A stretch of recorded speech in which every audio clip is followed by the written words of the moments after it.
Effective negotiation.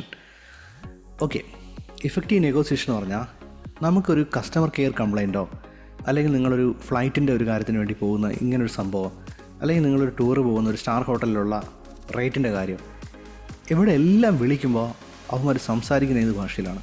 മിക്ക സ്ഥലത്തും എയർപോർട്ടിൽ പോയാലും ഹോട്ടലിൽ നമ്മൾ ബുക്കിംഗ് ചെയ്യുമ്പോഴും ടൂറിസ്റ്റ് എവിടെ ഇങ്ങനെയുള്ള എല്ലാ ഹൈ ക്ലാസ് സ്ഥലത്തിലും ഇംഗ്ലീഷിലാണ് ഇവർ സംസാരിക്കുന്നത്. പിടിയിട്ട് ഇംഗ്ലീഷിലാണ് സംസാരിക്കുന്നത്. നമുക്ക് ബേസിക് ഇംഗ്ലീഷ് മാത്രം അറിയാമെങ്കിൽ അവർ ഒരു റേറ്റ് പറയും, ചിലപ്പോൾ അത് കത്തി വിലയായിരിക്കും, നിങ്ങൾക്ക് ഒന്നും പറയാൻ പറ്റത്തില്ല. ഓക്കെ കൊടുത്തിട്ട് വരിക. നിങ്ങൾക്കൊരു കംപ്ലയിൻ്റ് ഉണ്ടെങ്കിൽ മിണ്ടാതെ തിരിച്ച് വരിക എന്നുള്ളത് മാത്രമാണ്. ബിക്കോസ് നമ്മുടെ ലാംഗ്വേജിൻ്റെ പവറില്ല. ലാംഗ്വേജിൻ്റെ പവർ ഉണ്ടെങ്കിൽ നിങ്ങൾ കേട്ടാൽ വിശ്വസിക്കത്തില്ല. Negotiation is not actually it's not bargaining. Bargaining എന്ന് പറഞ്ഞാൽ വില കുറയ്ക്കും അങ്ങനെയല്ല സംഭവം. അതല്ല, നമ്മൾ ആ ഒരു റൂം പറയുന്നു, ഒരു റൂമിൽ ഇപ്പോൾ അവർ വില ഇടുന്നു, നമ്മൾ എന്താ പറയുക, നമ്മളതിനെ കമ്പയർ ചെയ്യുന്നു. മേ ബി നമ്മൾ ഒരു ഫാമിലി ആയിട്ടാണ് വരുന്നതെങ്കിൽ നമ്മൾ 3 റൂം ബുക്ക് ചെയ്യുകയാണെന്നുണ്ടെങ്കിൽ what else can you do for us? ഈ രീതിയിൽ നമുക്ക് നെഗോസിയേറ്റ് ചെയ്യാൻ പറ്റും.